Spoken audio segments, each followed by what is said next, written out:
அதிமுக மீதான எதிர்க்கட்சிகளின் பல்வேறு விமர்சனங்கள் குறித்து அதிமுக தென்சென்னை வேட்பாளர் ஜெயவர்தனிடம் எமது செய்தியாளர் அருண்குமார் நடத்திய சிறப்பு நேர்காணலை தற்பொழுது பார்க்கலாம். இன்னும் சில நாட்கள்ல நாடாளுமன்ற தேர்தல் நடக்கிறது. இந்த சூழல்ல பொதுமக்களும் ஜனநாயக பணியை ஆற்ற கடமை ரெடியா இருக்காங்க. நீங்க செல்லக்கூடிய பகுதியில் பொதுமக்கள் என்ன மாதிரி வரவேற்பு கேட்கிறாங்க? நம்மளுடைய கழக தோழர்களுடன் இணைந்து தேர்தல் பிரச்சாரம் மேற்கொள்கின்ற பொழுது பார்த்தீங்கன்னா உற்சாக வரவேற்பு எல்லா இடத்துல நீங்களே பார்த்துட்டு இருக்கீங்க, தொடர்ந்து ஃபாலோ பண்ணிட்டு இருக்கீங்க. உற்சாக வரவேற்பு இந்த பகுதியிலேயே நீங்க பார்த்தீங்கன்னா கடுமையான மழையினால் பாதிக்கப்பட்டிருக்கக்கூடிய இந்த பகுதி. ஸோ மக்கள் அனைத்து இந்திய அண்ணா திராவிட முன்னேற்ற கழகம் எங்களுக்கு இருந்திருந்தால் இந்த மாதிரி ஒரு பிரச்சனை நடந்திருக்காது, துரிதமாக நடவடிக்கை எடுத்திருப்பாங்க. முன்னாள் முதலமைச்சர் எடப்பாடி கே பழனிசாமி அண்ணனும் நேரடியாக இந்த களத்துக்கு வந்து மக்களுக்கு நலத்திட்ட உதவியெல்லாம் கொடுத்தாரு. ஸோ ஒட்டுமொத்தமாக அவர்களுடைய ஒட்டுமொத்த நம்பிக்கை என்னவென்று சொன்னால் அனைத்து இந்திய அண்ணா திராவிட முன்னேற்ற கழகத்தை நம்ம வாக்களிக்க வேண்டும், இவர்களுக்கு தக்க பாடம் புகட்ட வேண்டும். எங்களெல்லாம் 4 நாள் பட்டியம் போட்டிருக்கக்கூடிய அரசாங்கமாக இந்த அரசாங்கம் இருந்தது. எந்த முன்னெச்சரிக்கை நடவடிக்கை எடுக்கல. பொய்யான் 95% முடிச்சிட்டோம்னு சொல்லிட்டு சொன்னாங்க. கிட்டத்தட்ட பார்த்தீங்கன்னா ஒரு சொட்டு தண்ணி கூட தேங்காதுன்னு சொன்னாங்க. அதனால முன்னெச்சரிக்கை நடவடிக்கை எடுக்கல. அதனால் மக்கள் பாதிக்கப்படைந்திருக்கக்கூடிய சூழ்நிலை ஏற்பட்டிருக்கு. முடிஞ்சதுக்கு பின்ன பார்த்தீங்கன்னா கிட்டத்தட்ட 35% மட்டுமே மழைநீர் வடிகால் சொல்லக்கூடிய அரசாங்கம் எங்கேயும் பார்த்தது கிடையாது. பிரச்சார காலம் சூடுகிட்டு ஒரு பக்கம் இருக்குது. மற்றொரு பக்கம் முதலமைச்சர் தொடர்ந்து எடப்பாடி பழனிசாமி அவர் விமர்சனம் செஞ்சுட்டு வராரு. அவருக்கு திராவிட கொள்கையை பத்தி எதுவுமே தெரியல, இவரை போன்ற ஒரு தலைவர்களை விமர்சனம் செய்யறதுக்காக தான் உதயநிதி அரசியலுக்கு வந்திருக்காருன்ட்டு ஒரு விமர்சனம் வைக்கிறாரு.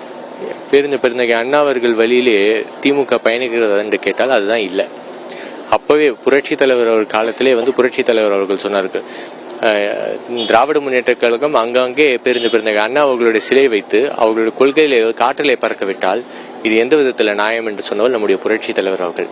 இப்போ இந்த தொகுதியை எடுத்துங்க, எங்களோட தொகுதி ஒரு சாதாரண தொகுதி கிடையாது. பெருந்தகை அண்ணா அவர்கள் நாடாளுமன்ற உறுப்பினராக இருந்தக்கூடிய தொகுதி. அந்த தொகுதியில் நம்முடைய உரிமை விட்டு கொடுத்திருக்கக்கூடியவர் தான் திமுக நாடாளுமன்ற உறுப்பினர். தேனாம்பேட்டில் இருக்க இன்டெலெக்சுவல் ப்ராப்பர்ட்டி ஆப்லெட் போர்ட்ஸ் அறிவுசார் சொத்து உரிமை மத்திய அரசாங்கம் மூட வேண்டும் என்று முடிவு வைக்கும் போது திமுக நாடாளுமன்றத்தில் எதுவுமே பேசல. அவங்க பேசணும், மத்திய அரசாங்கம் மூடிடுச்சு. நம்முடைய உரிமை ஒரு அலுவலகம், நம்முடைய நாடாளுமன்ற தொகுதியில் இயங்கிக் கொண்டிருந்த ஒரு அலுவலகம் அது பறிக்கப்பட்டு அது மூடப்பட்டிருக்கிறது. உரிமையை பொறுத்தவரையில் பறிக்கப்பட்டிருக்கு.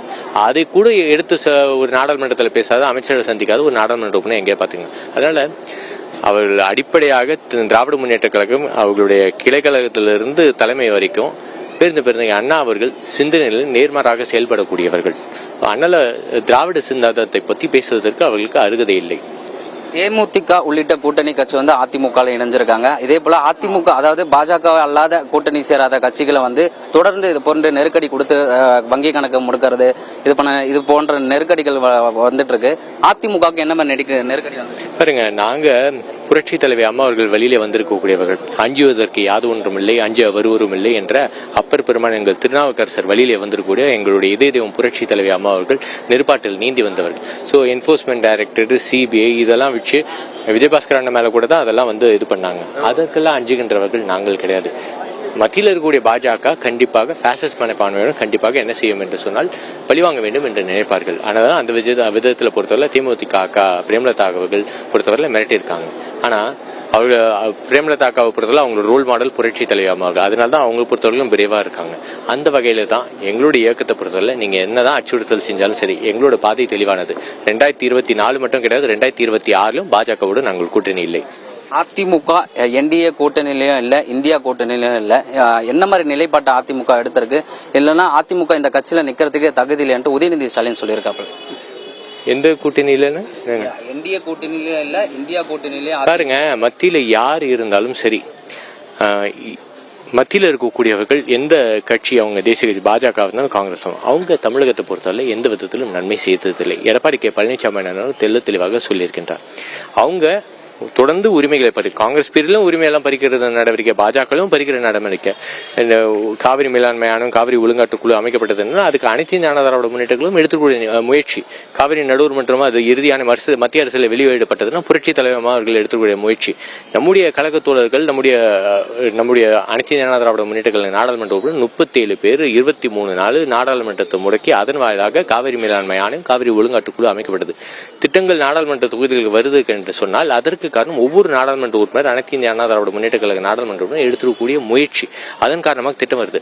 ஆனா மத்தியில யார் இருந்தாலும் சரி அவர்களை பொறுத்தவரையில தமிழகத்துக்கு நல்லது செய்ய வேண்டும் என்று நினைத்ததே கிடையாது.